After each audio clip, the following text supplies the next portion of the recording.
Today we're going to talk about one of my absolute favourite elements of writing, and that is subtext. Subtext, when it's used well, is one of the most powerful and magical and brilliant techniques that a writer can use.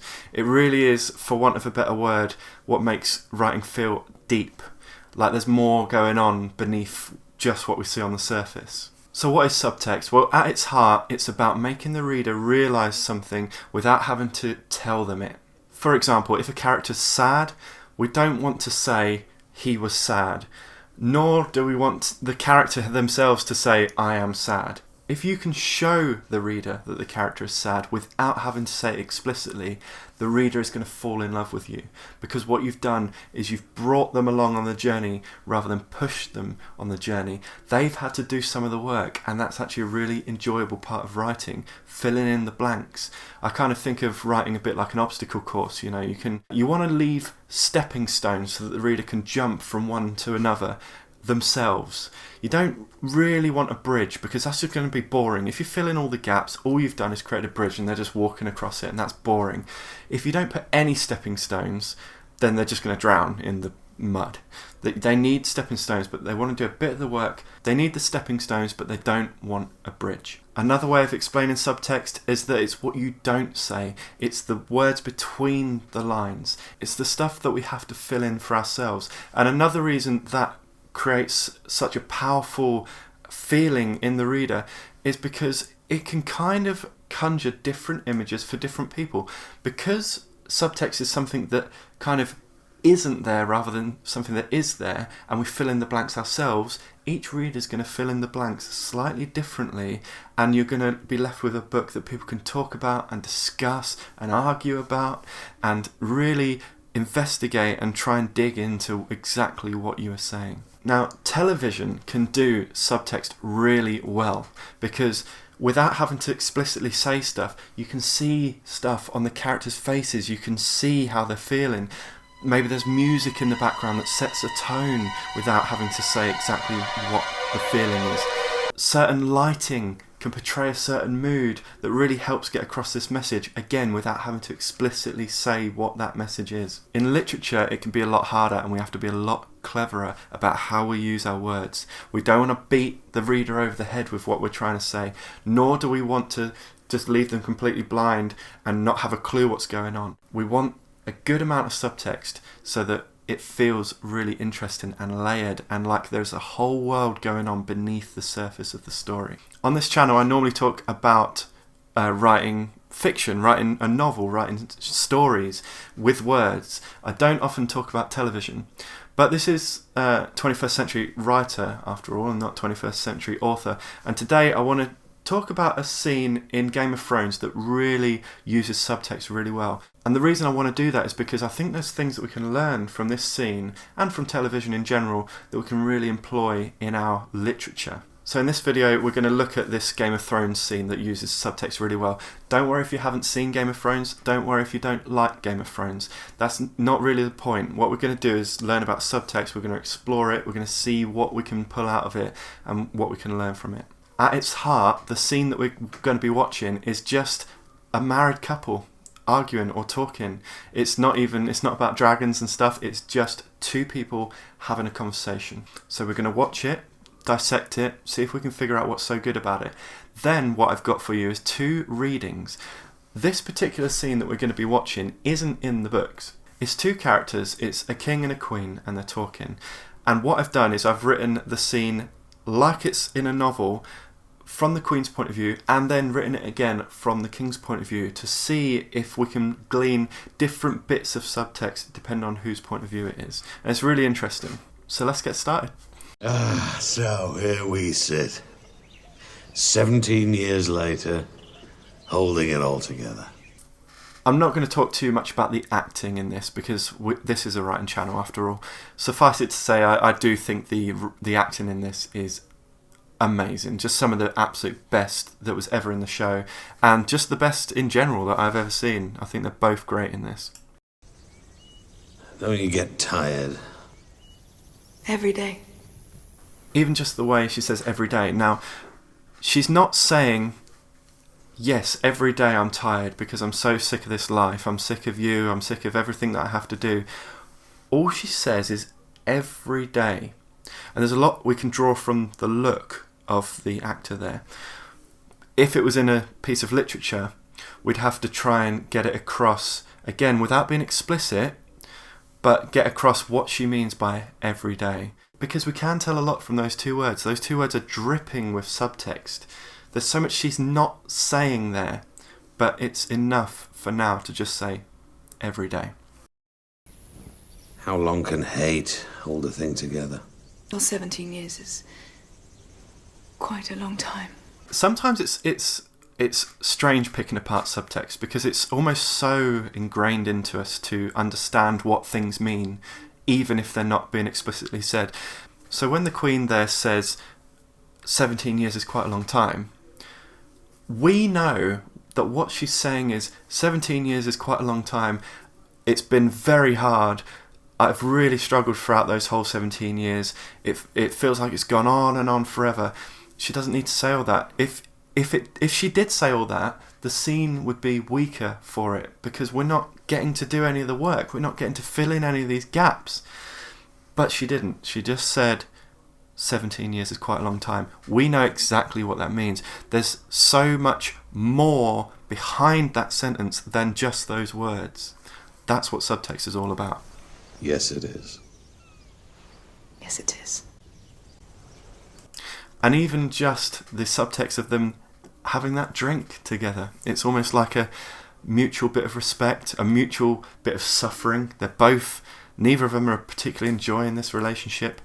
But even though they kind of, they don't really like each other, they're suffering from the same thing. And that raising of the glass there, which you could easily do in a piece of literature. What was she like? You've never asked about her, not once. Why not? There can be a lot of subtext when a character asks a question and the other character doesn't answer it and even answers with another question. What was she like? You've never asked about her, not once. Why not? What we can gather from that is that he's really surprised that she's finally asked him about this person. And we can even sort of imagine all these years of them not speaking about this particular thing. So just from them saying those two things, we sort of have this whole kind of history on our heads of all this time that there's been this elephant in the room and they're finally speaking about it. At first, just saying her name, even in private, felt like I was breathing life back into her. I thought if I didn't talk about her, she'd just fade away for you. When I realised that wasn't going to happen, I refused to ask out of spite. I didn't want to give you the satisfaction of thinking I cared enough to ask.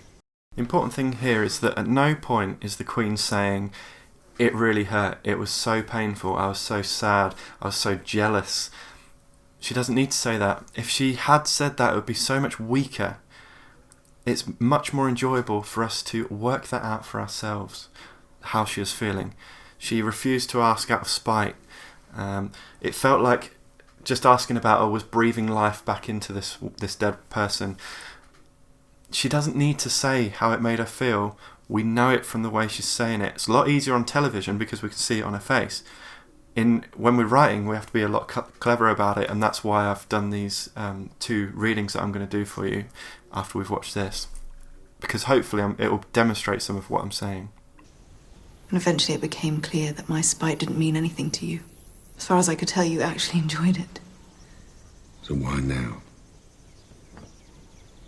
What harm could Lyanna Stark's ghost do to either of us that we haven't done to each other 100 times over? You want to know the horrible truth? I can't even remember what she looked like. That bit is I think, brilliant. That he can't even remember what she looked like, because one temptation as writers is that we have this thing that we really need the reader to understand. So, for example, in this scene, we really need to understand that the king loved this woman. So the temptation would be to make him talk about how beautiful she was and how, the sun would gleam off of her hair and she had eyes that would, melt a man or whatever, all this stuff. That's the temptation, because we really need to get across to the reader that he loved this woman. But sometimes you've got to be brave as a writer and say, do you know what? It would be even more painful if he couldn't even remember what she looked like. And there's a lot more subtext to that, because it's such a sad thing to admit, and it's horrible, and it makes you feel something, because that's such a tragic loss. We get it just from the fact that he says it. I only know she was the one thing I ever wanted. Someone took her away from me, and 7 kingdoms couldn't fill the hole she left behind. Now, if subtext was a scale, you've got the really obvious stuff here and then the subtext down here. That bit is probably somewhere in the middle. He is kind of explaining how he feels. He said 7 kingdoms couldn't fill the hole she left behind. All I knew is she was the one thing I ever wanted. But he's still not quite explicitly saying how it made him feel. He's just saying that 7 kingdoms couldn't fill the hole she left behind. He's not saying I have this hole inside me and nothing can fill it. He's talking about something that happened to him. It's slightly more subtle than that, though not as subtle as pure subtext. But this is the balance. This is what I'm saying about the stepping stones. You can't have no stepping stones, because we're just not even going to feel anything, because there's going to be no tether to reality. It's just going to be all subtext, and that's just going to make a reader's head swim, where they don't even know quite how to feel. If you have a few of these little beats where someone makes an admission and is a bit more explicit, it kind of ties all the subtext together really nicely. I felt something for you once, I know. Even after we lost our first boy. For quite a while, actually. It does make me really emotional, this scene. There's loads of subtext in what we just watched. The bit I really love is when the Queen says, for quite a while, actually. Because that on its own is not a strong piece of dialogue. None of those words are powerful, emotive, for quite a while, actually. It's weak. But not in this context, because she says, even after we lost our first boy, she leaves a long pause, and then she says, for quite a while, actually. And it's almost like during that pause, she's realising, actually, this is true. I haven't really thought about it much, but wow, yeah, actually, for quite a while, actually.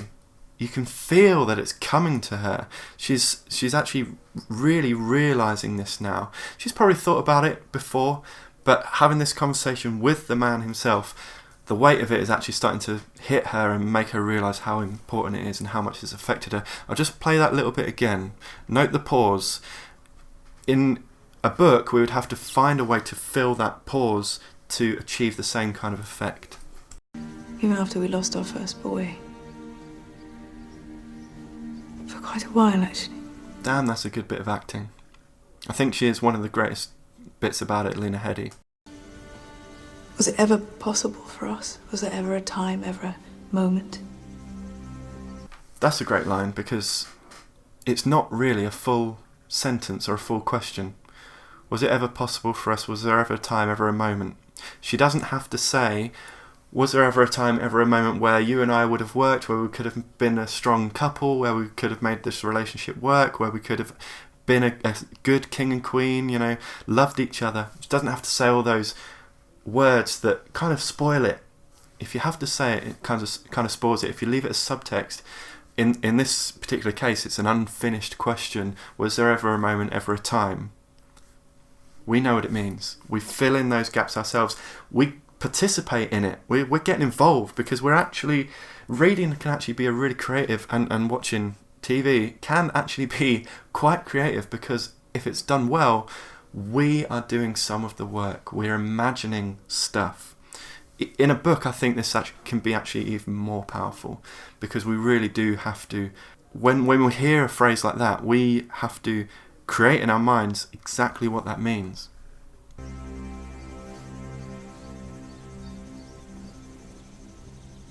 No. And there it is, just no. That's not really subtext. I mean, I'm sure you could dissect exactly what that no means, but it's nice to, as we're approaching the end of the scene, to end on a concrete no. Just no, it wouldn't have worked. Never could have worked. Does that make you feel better or worse?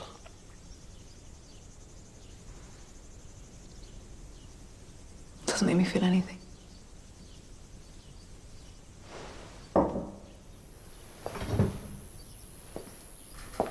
And there it is. It doesn't make me feel anything. You could probably sit for a very long time and work out exactly what she means by that. Does she just mean that it doesn't make her feel anything?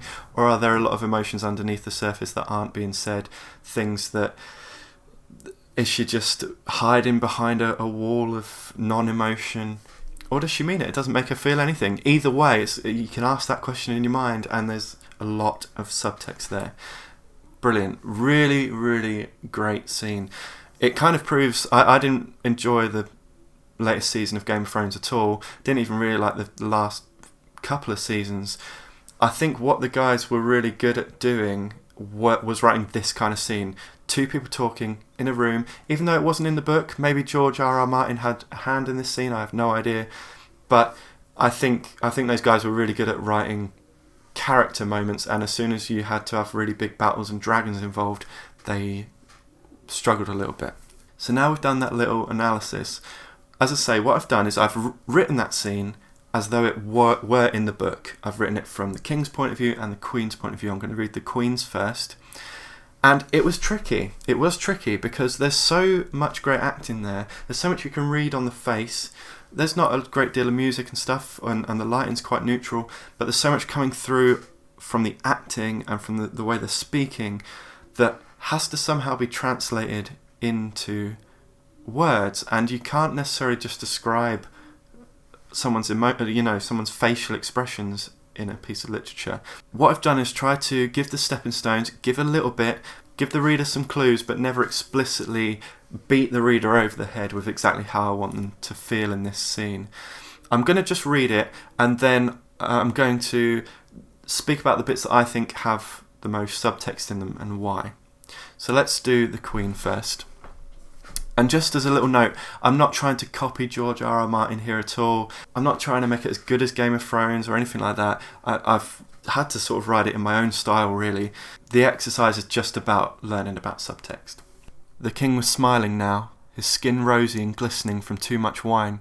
It was the smile of a man who had everything he needed, but nothing he wanted. For this reason, Cersei couldn't help but smile herself. Ah, so here we sit. Robert said.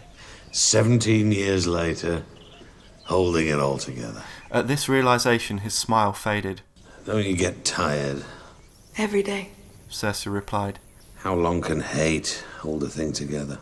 Well, 17 years is quite a long time. Gods, had it really been that long? The small pleasure Cersei had gleaned from her husband's pain had waned fast, and now she found herself gripping her goblet, dwelling on those years past. Yes, it is. Robert said, raising his goblet. He looked ready to fall asleep. Yes, it is. Cersei whispered. They both drank to that, bathing in the silence of 1,000 unspoken sentiments. There was regret in the room, certainly, and respect, and some other things Cersei had no names for and no desire to interrogate. Still, one question eclipsed all others. What was she like? Robert was alert now.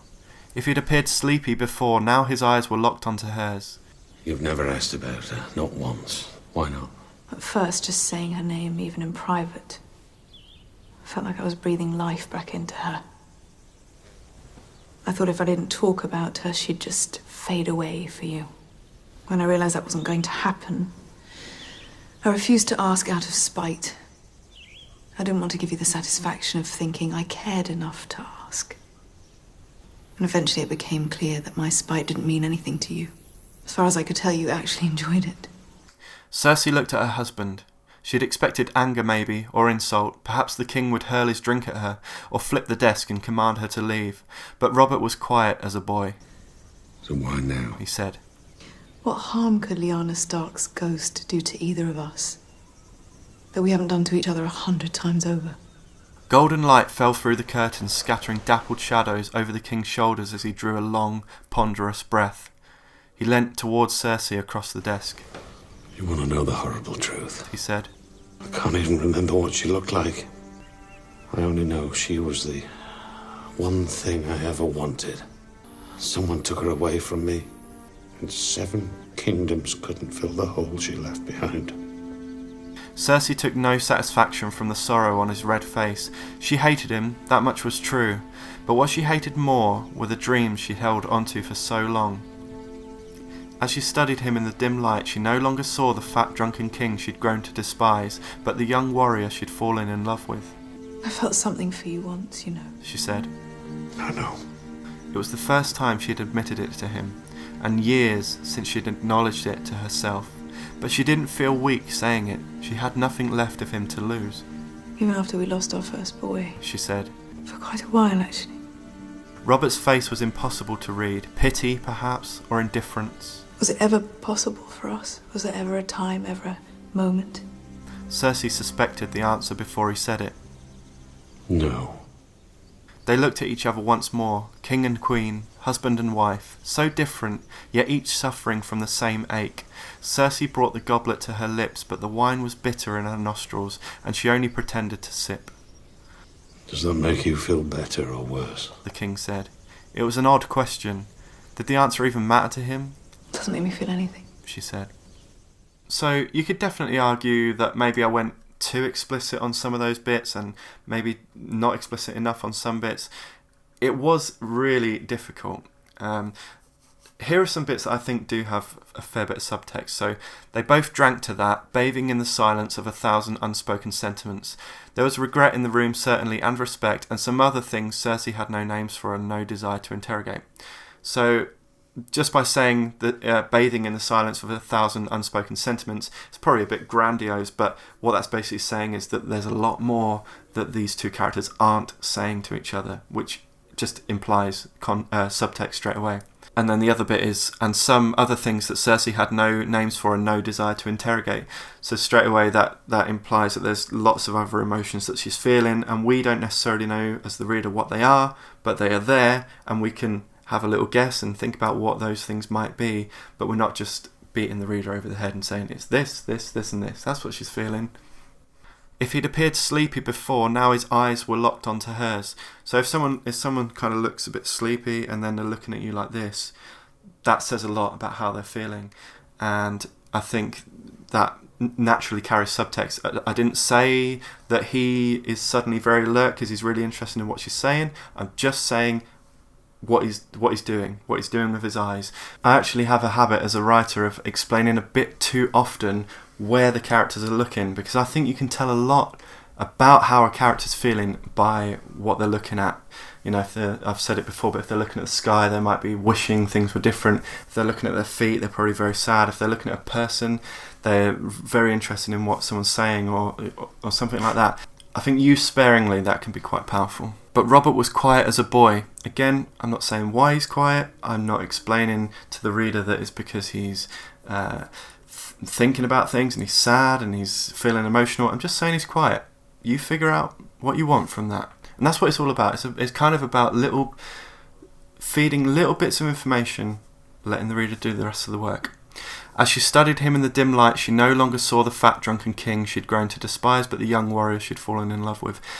The end of that is a little bit more explicit, but the fact that she no longer, in that moment, sees him as just this king, this fat drunken king, she's kind of remembering how she used to feel. That kind of says a lot more about how she's suddenly feeling in this conversation. It was the first time she'd admitted it to him, and years since she'd acknowledged it to herself. So if you've never admitted something to someone, that could be through shame, it could be through pride, or whatever that happens to be. Again, it's interpretable. And that's a big part of it. It's because you're not explicitly saying it, you can interpret it in different ways, and that's interesting and it's entertaining. Cersei brought the goblet to her lips, but the wine was bitter in her nostrils and she only pretended to sip. Again, what does it mean if you go to drink and you put it back down? Could mean a few different things, but we don't need to know specifically what it means. There's ways of saying how someone's feeling by showing it, not telling it, and that's obviously a big lesson that we learn in writing. And the word bitter there, the wine was bitter, that's kind of a nice little nudge in the right direction for the reader. So I'm going to read the King's version now, and then we'll see what we can take from that. This was a lot harder, and I'll explain afterwards why I think it was a lot harder. The King was smiling now at the sad irony of it all. So here we sit, Robert said. 17 years later, holding it all together. Then his smile faded and a wave of regret shuddered through his weary bones. Don't you get tired? Every day. Cersei replied. She was a loveless woman, Robert thought. A good mother, no doubt about that, but essentially devoid of affection. She'd married him for money and power, and she should have known better. How long can hate hold a thing together? Well, 17 years is quite a long time. To that, Robert raised his goblet. Yes, it is. Yes, it is. The King finished his drink, ready for a trip to Littlefinger's and a bath, and a long, dreamless sleep. He moved to stand up. What was she like? Cersei said. She looked at him now with those steely Lannister eyes. Robert stayed in his seat, barely able to believe what he'd just heard. You've never asked about her, not once. Why not?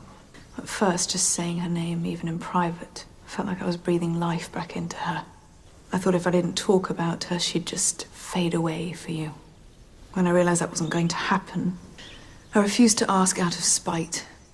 I didn't want to give you the satisfaction of thinking I cared enough to ask. Oh, she was taking satisfaction in this. Robert could see it in those twisted lips. But a morbid curiosity kept him quiet.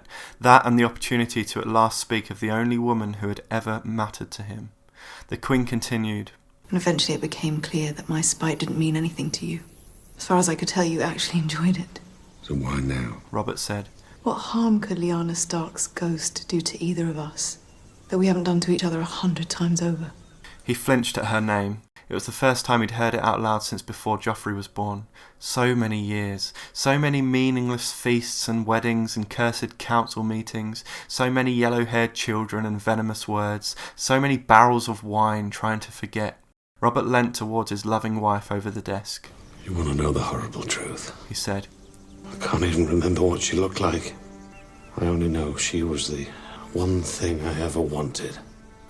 Someone took her away from me, and 7 kingdoms couldn't fill the hole she left behind. Cersei didn't so much as blink. She continued to watch him with those hard glass pupils. As the years had dropped away, those pupils had only hardened. I felt something for you once, you know. She said. I know. Even after we lost our first boy. She said, and then, as though it had suddenly occurred to her, she added. For quite a while, actually. Somehow the way the words left her tongue, Robert knew they were true. And now the King felt something he hadn't experienced in a long time, something he'd never harboured for Cersei. A dull lump of shame deep in his gut. Things might have been different for her, better, if only Lyanna had survived. Cersei could have married some polished lord from Highgarden, or a tanned and decorated knight from Dorne. She never would have had to marry King Robert Baratheon, first of his name. Her life might have had purpose. For that, Robert pitied her. Was it ever possible for us? Was there ever a time, ever a moment? If nothing else, she deserved the truth. No. He said. Does that make you feel better or worse? He almost hoped she wouldn't answer. Neither response would have satisfied him. Doesn't make me feel anything. She said. And then she was gone, leaving the King alone in his chamber once more. As I say, I think that was a lot harder, and I was trying to work out why that was so much harder. I thought maybe it's just because I wrote it second and I didn't want to just copy all the same feelings and stuff. It is different writing it from one point of view than the other because the other person doesn't know what the other one's thinking. So, for example, Robert thinks that she's a loveless woman, which she's not at all. And I came to the conclusion that the reason it was harder to write that point of view and put as much subtext in there and had to be a bit more explicit about the emotions there is because the King's internal monologue, I don't think, would have added much to the scene. He's the sort of character that wears his heart on his sleeve. He says what he means, and he doesn't hide much. And I think that's partly why this scene is so fascinating, because we're learning things about this character that we didn't know, and we realise that he actually does have more layers. He does have his own subtext. In the books, he's not a point of view character, and I don't think he would have made a very good one. I think George R.R. Martin made the right choice there, because he's not the kind of character that's going to have all of these opportunities to create some great subtext and some great emotion. Cersei is the much better point of view character because there's such a contrast between her outer life and her inner life. It's a real kind of friction there between what she's portraying and what she's actually feeling. She always puts on this very hard, stony appearance, whereas as we can see in this scene, there's a lot more going on there. She's felt a lot of pain, and she did love Robert, and she felt a lot for him, and she's had to just ignore that, and that's partly why Game of Thrones resonates with so many people, because the characters are so three-dimensional. So hopefully you've seen there how powerful subtext can be. I definitely advise you to try and practice this in your own writing. It can be really hard to do because it's not like you're not adding stuff necessarily to create subtext. It's almost an act of taking stuff away. It can be really difficult, but used well it can be so powerful. It's what makes some stories so much deeper and more vivid and worthy of discussion. Not everything has loads and loads of subtext, and that is often fine. It depends on the story.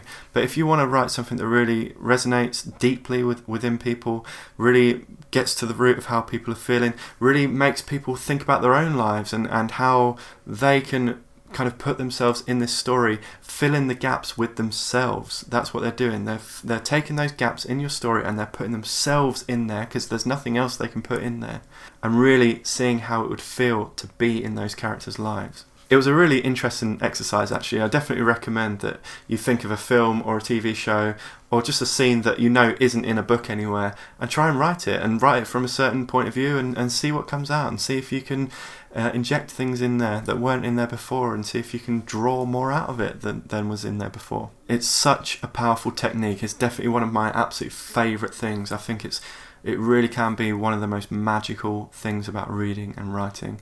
So definitely give that a try. And let me know in the comments if you've already got any subtext in your stories, or if this is something you're going to try and do a bit more. I'd love to know. So thanks for watching, guys. If you liked it, leave a like, and I'll see you in the next one. Cheers.